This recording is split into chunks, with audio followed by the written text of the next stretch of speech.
Assalamualaikum warahmatullahi wabarakatuh. Pada video ini, saya akan memaparkan materi mengenai Ma'rifatul Quran untuk mata kuliah Pendidikan Agama Islam 5 dengan dosen pengampu Bapak Dr. Andos Budi Jatmiko, MSI. Sebelumnya, perkenalkan, nama saya Lena Oktaviani dari kelas B3 Manajemen Universitas Teknologi Digital. Berikut adalah daftar isi materinya. Yang pertama yaitu ada Ta'rifatul Quran atau pengenalan Al-Quran. Al-Quran adalah kalamullah atau firman Allah yang diwahyukan kepada Nabi Muhammad SAW sebagai pedoman hidup umat manusia. Kalamullah. Al-Quran adalah firman Allah yang diturunkan dalam bahasa Arab kepada Nabi Muhammad SAW. Kesempurnaan dan ketidakberubahannya. Al-Quran adalah kitab yang tidak mengalami perubahan sejak diturunkan hingga sekarang. Keindahan bahasa. Bahasa Al-Quran memiliki kekhasan tersendiri dan dianggap sebagai keindahan tertinggi dalam penggunaan bahasa Arab. Kekhususan gaya dan struktur. Gaya bahasa dan struktur ayat dalam Al-Quran mengandung ke dalam makna yang luar biasa. Pembagian surah dan ayat. Al-Quran terbagi dalam 114 surat dan dibagi lagi ke dalam ayat-ayat yang memuat petunjuk, peringatan, dan hikmah. Ketertiban terjaga. Meskipun diturunkan dalam masa yang berbeda, ketertiban dan keutamaan ayat-ayatnya terjaga dengan sempurna. Tujuan-tujuan Al-Quran memberikan petunjuk. Al-Quran memberikan petunjuk jalan hidup yang benar bagi umat manusia, memberi peringatan dan kabar gembira.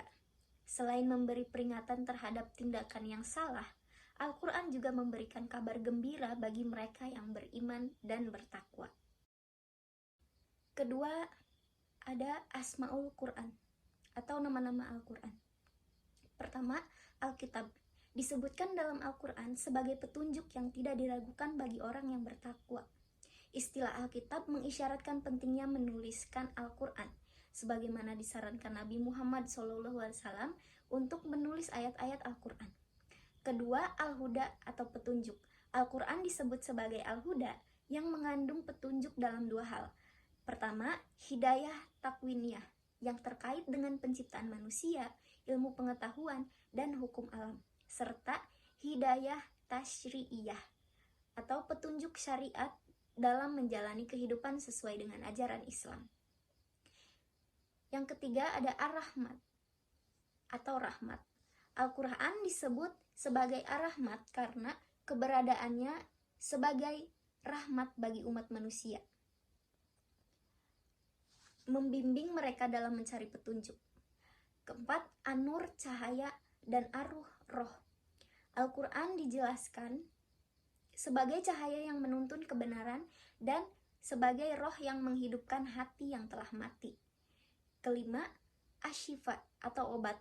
Al-Quran disebut sebagai obat bagi berbagai penyakit jiwa dan kondisi yang mengganggu ketentraman manusia.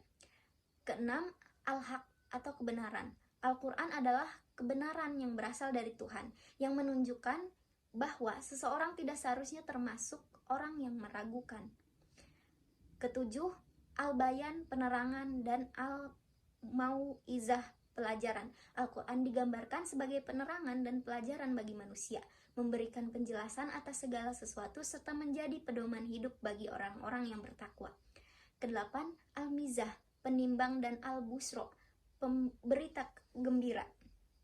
Al-Quran digunakan untuk menimbang segala sesuatu dan memberikan berita gembira bagi mereka yang berserah diri dan mengikuti ajarannya. Kesembilan, Atir atau peringatan. Al-Quran juga berfungsi sebagai peringatan bagi manusia, menghilangkan kemarahan dari hati orang-orang mukmin dan menerima tobat orang yang tulus kepadanya.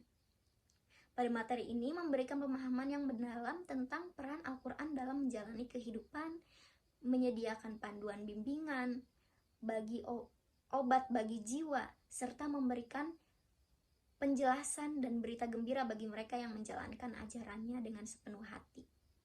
Materi ketiga ada fungsi Al-Quran. Yang pertama sebagai pengertian kitab berita dan kabar. Masyarakat kafir Mekah mengaitkan spekulasi terhadap Nabi Muhammad dan Al-Quran yang dia bawa. Mereka bertanya-tanya tentang sifat Nabi dan konten Al-Quran. Meskipun ada spekulasi negatif, Nabi Muhammad tetap tenang dan tegas menyampaikan ajarannya melalui Al-Quran. Yang kedua, sebagai pengertian kitab hukum dan aturan. Al-Quran diakui sebagai sumber utama hukum Islam yang tidak boleh bertentangan dengan aturan di dalamnya.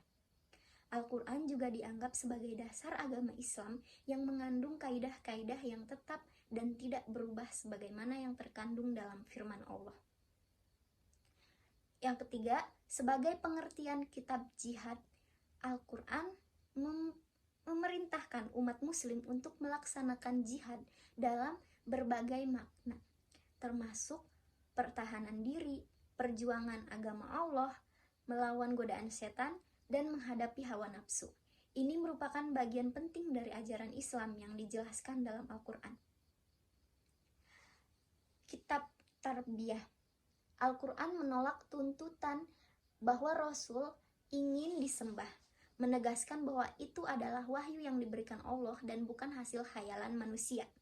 Ini menunjukkan kewibawaan dan keotentikan Al-Quran sebagai wahyu ilahi. Pedoman hidup. Al-Quran adalah pedoman hidup yang jelas dan bermanfaat, menyajikan jalan yang benar, memberikan pemahaman tentang kepribadian manusia, menyempurnakan kitab-kitab sebelumnya, dan memperjelas masalah yang dipersoalkan umat. Ini menunjukkan bahwa Al-Quran sangat relevan untuk kehidupan sehari-hari umat muslim. Ilmu pengetahuan. Al-Quran mendukung pencarian ilmu sebagai ibadah, menegaskan bahwa sumber ilmu pengetahuan adalah Allah Subhanahu wa Ta'ala. Dengan menegaskan bahwa Al-Quran adalah sumber pengetahuan, wahyu pertama Al-Quran menekankan pentingnya pembelajaran dan pengetahuan. Kesimpulannya, Al-Quran adalah wahyu ilahi yang orisinil, tanpa keraguan dan atau khayalan manusia, merupakan petunjuk dan mukjizat bagi Nabi Muhammad, mengandung pengetahuan yang luas dan memiliki banyak nama yang menggambarkan sifat dan karakteristiknya. Ini membuktikan keotentikan dan keunikan Al-Quran sebagai sumber kehidupan dan ajaran Islam bagi umat muslim. Materi keempat dan terakhir ada Muqtada al-Iman bil Quran atau tuntutan iman kepada Al-Quran. Dalam Islam, iman kepada Al-Quran bukan hanya keyakinan pada keberadaan teks suci tersebut sebagai wahyu ilahi, tetapi juga penghormatan, kepatuhan, dan penerapan nilai-nilai serta ajaran yang terkandung di dalamnya. Iman kepada Al-Quran menjadi esensi dari kehidupan seorang muslim karena memiliki implikasi yang mendalam pada berbagai aspek kehidupan. Al-Quran merupakan petunjuk utama dalam kehidupan seorang muslim. Ajarannya mencakup segala aspek kehidupan, dari persoalan spiritual hingga hukum, moralitas, dan hubungan sosial. Sebagai wahyu ilahi, Al-Quran dianggap sebagai sumber kebenaran yang tidak tergoyahkan. Iman kepada Al-Quran membawa keyakinan pada kesempurnaan ajarannya dan menjadi landasan moral yang kuat bagi individu dan masyarakat muslim. Iman kepada Al-Quran mempertahankan tradisi dan identitas Islam yang unik. Ini memungkinkan umat muslim untuk terhubung dengan akar sejarah dan nilai-nilai yang mereka anut. Iman kepada Al-Quran mempengaruhi perilaku, sikap, dan pandangan hidup seorang muslim. Ajaran Al-Quran menjadi panduan bagi mereka dalam menghadapi tantangan dan keputusan sehari-hari. Mempertahankan keselarasan dan dengan nilai-nilai Islam yang terdapat dalam Al-Quran adalah bagian penting dari iman. Hal ini memastikan bahwa segala tindakan dan keputusan yang diambil sesuai dengan ajaran agama. Tantangan dalam memahami, mempraktikkan, dan menyebarkan iman kepada Al-Quran menciptakan kebutuhan untuk pemahaman yang mendalam terhadap ajaran tersebut. Iman kepada Al-Quran membekali umat muslim dengan nilai-nilai yang relevan untuk menghadapi tantangan zaman modern. Meskipun tantangannya beragam, iman kepada Al-Quran memberikan landasan yang kuat bagi umat muslim untuk menjalani kehidupan mereka. Dalam keseluruhan, tuntutan iman kepada Al-Quran mencakup aspek penting dalam kehidupan seorang muslim. Tantangan dalam memahami, mempraktikkan, dan menyebarkan ajaran tersebut menuntut kesadaran pendidikan yang berkelanjutan serta adaptasi terhadap nilai-nilai universal yang terkandung di dalamnya. Keselarasan antara keyakinan pada Al-Quran dengan tindakan sehari-hari menjadi bagian integral dari kehidupan seorang muslim yang bertujuan untuk hidup sesuai dengan ajaran agama yang dianutnya.